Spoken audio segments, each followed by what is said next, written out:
नमस्कार दोस्तों, मैं विनय दुबे मुंबई से। मैं इस समय दिल्ली हूँ और दिल्ली के कैनॉट प्लेस में मेरे साथ एक घटना हुई है।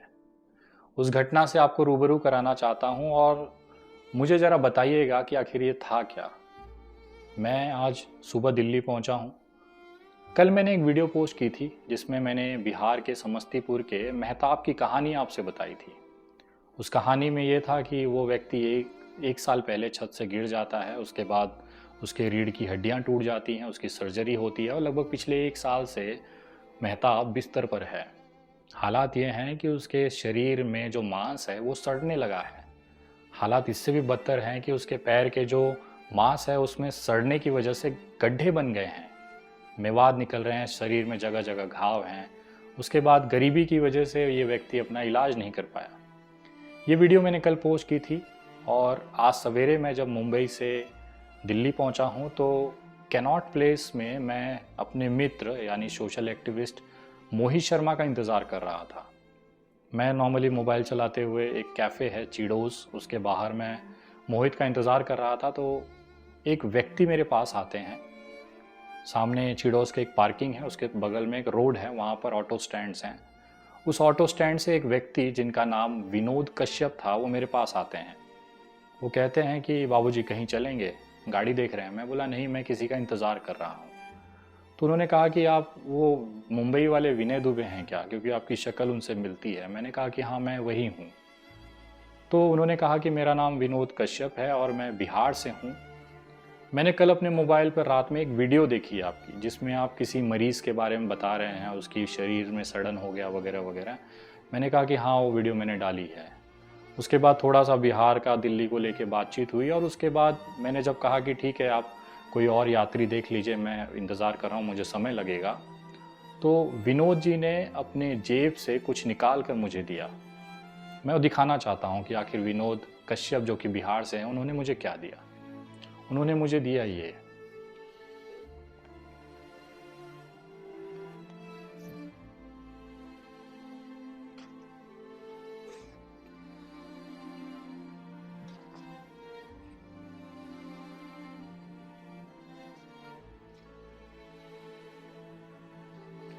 ये विनोद कश्यप ने मुझे 90 रुपये दिए जो कि उन्होंने सुबह से कमाए थे। ये 90 रुपये, इसके हालात आप देख सकते हैं किस तरह से ये नोट्स हैं। ये 90 रुपये मुझे उन्होंने दिया और कहा कि उस मेहताब के इलाज में ये पैसे मेरी तरफ से मेहताब को दे देना। मैं सोच में पड़ गया कि एक ऑटो चलाकर दिल्ली में अपने बच्चों के, अपने परिवार की परवरिश करने वाला इंसान जो कि मुस्लिम भी नहीं है, उस देश में जहाँ पर हिंदू मुसलमान एक दूसरे के साथ खड़ा होना पसंद नहीं कर रहे हैं, हवा में अवाम में इतनी नफरत पैदा कर दी गई है, वहाँ पर विनोद कश्यप नाम का एक ऑटो ड्राइवर मेहताब के इलाज के लिए अपने सुबह से कमाए हुए सारे पैसे, ये 90 रुपये मुझे देते हैं और कहते हैं कि विनय जी ये पैसे उस व्यक्ति के इलाज में लगा देना। हम लोग सक्षम होते हुए भी कभी कभी मदद नहीं करते हैं। हमारे पास सब कुछ है लेकिन हम सोचते हैं कि छोड़ो ना, मर रहा है तो मरने दो, हमारा क्या जाता है, हमारा कौन सा सगा है। हम उसमें जात और धर्म ढूंढने लगते हैं। लेकिन एक गरीब दूसरे गरीब की ना भावनाओं को समझता है, उसकी तकलीफ़ों को समझता है। मेरे आंख में ना आंसू थे जब विनोद जी मुझसे ये बातें कह रहे थे।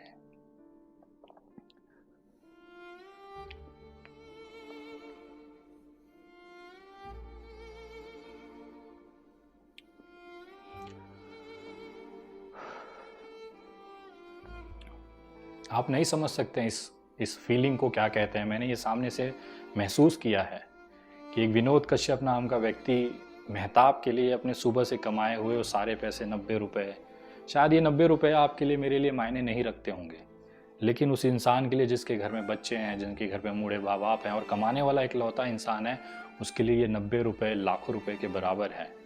उसके बावजूद उसने एक उस इंसान के लिए निकाल कर मुझे दे दिए जो बेड पर है, जो कि वहाँ पर ज़िंदगी और मौत की लड़ाई लड़ रहा है। जिस देश में हम हिंदू मुसलमान के नाम पर एक दूसरे को काटने मरने को तैयार हैं, वहाँ पर ऐसा भी एक तबका है जो इससे बढ़कर इंसानियत और मानवता को पालता है। मैं स्तब्ध था। मेरे ज़िंदगी में ऐसा अनुभव मैंने नहीं महसूस किया। इस स्तर पर जाकर कि एक व्यक्ति इस लेवल पर भी सोच सकता है हो सकता है आपके पास बहुत पैसे होंगे, आप बहुत उद्योगपति हैं, बिजनेसमैन हैं, आप बहुत बड़े व्यापारी हैं, अच्छी सैलरी पाते हैं, लेकिन मेरी नज़र में आज विनोद कश्यप से बड़ा अमीर इस धरती पर कोई नहीं है। मैंने मना किया कि बाबूजी आप ये पैसे रखिए, मुझे नहीं चाहिए, मैं आपकी तरफ से उनको अपनी तरफ से दे दूंगा। उन्होंने मुझे अपनी कसम दी। उन्होंने कहा कि मैं आपके पिता के उम्र का हूँ, अगर आप पिता के सम्मान करते होंगे तो ये पैसे आप रखेंगे और मेहताब तक ज़रूर पहुँचाएंगे। आप जब मेहताब से मिलेंगे तो कहिएगा कि तुम्हारे भाई ने दिल्ली से, विनोद कश्यप ने ये पैसे भेजे हैं, एक दुआ समझकर, एक आशीर्वाद समझकर मेहताब के हाथों में से रखिएगा। ये सोच है उस भारत में जहाँ पर लोग एक दूसरे को बांटने पे लगे हैं, और वहाँ पे विनोद कश्यप और मेहताब जैसे लोग हैं जो एक दूसरे का हाथ पकड़कर आज भी इंसानियत को और हिंदुस्तान को ज़िंदा रखे हैं। मैं भावुक हो गया था बहुत, मेरे शब्द नहीं निकल रहे थे कि मैं उस व्यक्ति को क्या कहूँ और कैसे धन्यवाद कहूँ। मैंने उनसे नंबर मांगा, उन्होंने नंबर तक नहीं दिया। लोग सेल्फियाँ लेते हैं लेकिन उस व्यक्ति के अंदर कोई भी भावनाएं नहीं थी। उन्होंने मेरे सर पर हाथ रखा और कहा कि विनय तू अच्छा काम कर रहा है, बस एक चीज़ याद रखना, कभी बदलना मत, इस हिंदुस्तान में तेरे जैसे लोगों की ज़रूरत है। मैंने उनके पैर छुए, आशीर्वाद लिया, अंदर जाके एक कॉफ़ी दी, उनको मैंने दिया कि आपने मुझे बेटे जैसा माना है तो ये मेरी तरफ से एक छोटा सा भेंट है, आप जाइएगा, परिवार में सबको नमस्कार बोलिएगा। मैं प्रणाम करता हूँ ऐसे माँ बाप को जिन्होंने विनोद कश्यप जैसे सोच वाले व्यक्ति को जिंदा रखा है, पैदा कर कर यहाँ तक पहुँचाया है। बहुत सारे लोग हैं जो सक्षम हैं, लोग गरीबों की मदद के लिए नहीं आते हैं। आज भी जब मैंने अपना बैंक अकाउंट देखा तो कुछ खास ज़्यादा मदद ऐसे लोगों के लिए कोई नहीं करता है। वीडियो में बहुत सारे लाखों सैकड़ों वीडियोस मिल जाएंगी, आप स्क्रॉल करके आगे चले जाएंगे, क्या होता है, मरता है, मरने तो मेरा कौन सा है, कौन सा मेरा रिश्तेदार है जिसके पैर की सड़न और गड्ढों को देखकर मैं उसे मदद करूंगा। लेकिन हैं हिंदुस्तान में ऐसे भी लोग, विनोद कश्यप जैसे लोग, जो कि मुस्लिम भी नहीं हैं, ना उनकी बिरादरी से आते, उसके बावजूद सुबह से कमाया हुआ ये 90 रुपया उन्होंने मेहताब के लिए, उसके इलाज के लिए दे दिए। मुझे नहीं पता है कि आप लोग इसे किस तरह से लेते हैं, लेकिन मेरे लिए ये ज़िंदगी की सबसे बड़ी कमाई है। मैंने आज तक सामाजिक कार्य में जो भी कहा है, जो भी लोगों का विश्वास मैंने जीता है, उसका ये जीता जागता उदाहरण है कि लोग इस कदर विश्वास करने के बाद या मदद करने की मुहिम में मेरा साथ देते हैं। आप रहिए, आप वीडियो देख के भूल जाइए, अगली वीडियो का इंतज़ार करिए, कोई और वीडियो देखिए, डांस देखिए, म्यूज़िक देखिए, कॉमेडी देखिए। मेहताब जैसे लोग पैदा ही हुए हैं मरने के लिए, उनकी गरीबी, उनके हालात, कोई उनका साथ नहीं देता। हम जैसे लोग थोड़ा सा प्रयास करते हैं कि ताकि उनके घाव पर मरहम लग जाए, और ऐसे प्रयासों में, ऐसे हमारी मुहिम में विनोद कश्यप जैसे लोग भी हैं जो साथ देते हैं। ऐसे अनगिनत लोग हैं जो मेरे हर मुहिम में लगातार साथ देते हैं, जिनको मैं जानता तक नहीं हूँ, जिनसे मैं कभी मिला नहीं, बात नहीं हुई, ऐसे लोग आगे आते हैं। लेकिन मैं उसी जगह, दूसरी जगह देखता हूँ कि जो लोग सक्षम हैं वो आँख मुंह बंद कर कर बैठे हुए हैं, उनको किसी से मतलब नहीं, उनको सिर्फ पैसा बनाना है, अपना परिवार चलाना है, बेफालतू के रोज़ के 500-1000 रुपया उड़ा देंगे, लेकिन मेहताब जैसे लोगों के लिए 10 रुपया उनके पॉकेट से निकलता नहीं है। आज फ़लस्तीन को देख के मुझे एहसास हो गया है कि आखिर फ़लस्तीन के मुस्लिम जो हैं वहाँ पर आज मारे काटे जा रहे हैं, और उसी के ठीक सामने इतने मजबूत फाइनेंशियल, उसके बाद में बम बारूदों से लदे हुए, परमाणु बम से लदे हुए कितने ही इस्लामिक देश चुपचाप बैठे हुए हैं। आज मेहताब की हालत उसी फ़लस्तीन जैसी है जो हर तरह से तबाह किया जा रहा है, लेकिन 50 से ज़्यादा इस्लामिक देशों को रहम भी नहीं आ रहा। मैं इसलिए कह रहा हूँ क्योंकि मेहताब जैसे बहुत सारे लोग हैं, ज़रूरी नहीं है कि आप मेहताब की मदद करें। दुनिया में अगल बगल आप देखेंगे हज़ारों लोग हैं, करोड़ों लोग हैं जिनको ज़रूरत है। दिन में निकलिए, किसी के चेहरे पे मुस्कान लाइए, सुकून मिलेगा।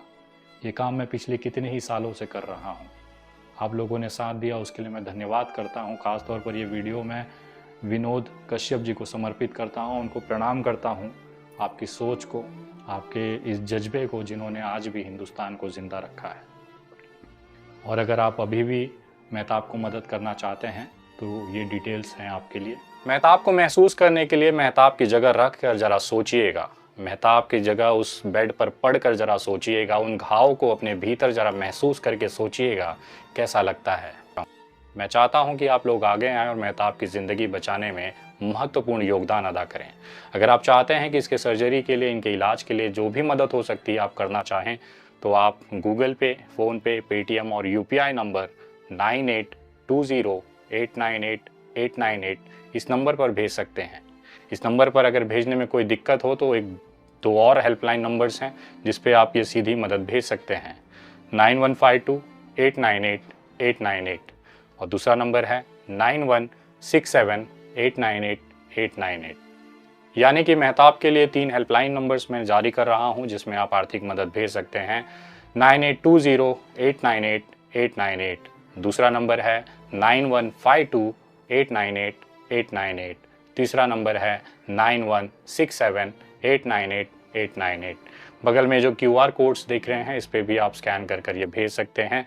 कृपया नोट्स में ज़रूर मेहताब का नाम मेंशन करें ताकि वो सारी जो कलेक्शंस हैं, सारी जो डोनेशंस हैं वो उठाकर मैं खुद समस्तीपुर जाकर, ताजपुर जाकर मेहताब के हाथों में रख सकूं और उसे कहूं कि आप अकेले नहीं हैं। पूरे देश में अपने तमाम जो भाई हैं जिनके दिल के अंदर मानवता है, इंसानियत है, उन्होंने आपके लिए छोटा सा भेंट भेजा है, एक इलाज के लिए, घर के जिम्मेदारियों के लिए अपनी तरफ से एक आशीर्वाद भेजा है। मैं अपना मुहिम कर रहा हूं, मैं अपनी तरफ से जो भी प्रयास है इस परिवार के लिए करूंगा। आप लोगों से निवेदन है कि आगे आएँ और ज़्यादा से ज़्यादा लोगों तक ये वीडियो शेयर करें और जो भी मुमकिन मदद हो सकती है मेहताब के लिए ज़रूर करें, क्योंकि उसके छोटे बच्चे अपने पिता का इंतज़ार कर रहे हैं कि किसी दिन वो अपने पैरों पर खड़ा होगा, अपने बच्चों को गोद में लेगा और मुस्कुराते हुए अल्लाह को, भगवान को शुक्रिया अदा करेगा। मैं अपना काम कर रहा हूँ, बाकी आपकी मर्ज़ी है। मैं जल्द समस्तीपुर जाऊँगा, बिहार जाकर इस मेहताब से मुलाकात करूँगा, इनके परिवार से मुलाकात करूँगा और जो भी मुमकिन धनराशि जमा होगी इनको हैंडओवर करूँगा और वहाँ से एक वीडियो आप लोगों तक इसको पहुँचाने की कोशिश करूँगा। ज़्यादा से ज़्यादा इस वीडियो को शेयर करें, लोगों से कहें कि आगे आएँ। मेहताब की ज़िंदगी बचाने की जिम्मेदारी अब हमारी है। अगली वीडियो बहुत जल्द, तब तक जय हिंद, जय महाराष्ट्र।